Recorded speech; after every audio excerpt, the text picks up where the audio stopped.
Magastos ka sa pagkain, idol. Magastos talaga siya dahil itlog pa lang 10 pesos na eh. Yung kanin ganun din, 10 pesos. Hindi naman isang itlog lang yung kakainin. Bibili pa ng karne. Pero ganun din naman nung kumakain ako ng kanin eh. Mahal din eh dahil kakain ako ng kanin tsaka ulam. May merienda pa ako ng tinapay, soft drinks, Cobra, o kaya kahit anong makita ko dyan. Mag-iosip pa ako. Alborong binibili ko.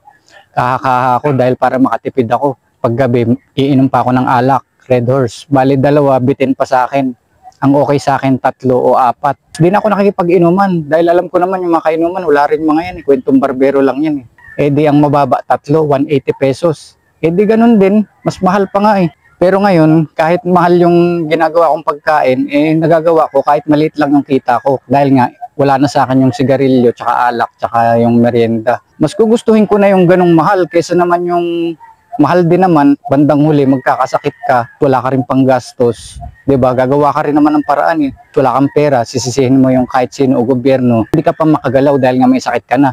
Kaya mas gugustuhin ko pa yung ganitong mahal, at least nakakagalaw ako dahil marami kang magagawa kapag nakakagalaw ka. At saka hindi naman kayo pinipilit eh. Bahala kayo kung ano gusto nyong kainin, kayo rin naman magkakasakit eh. Mga gago pala kayo eh.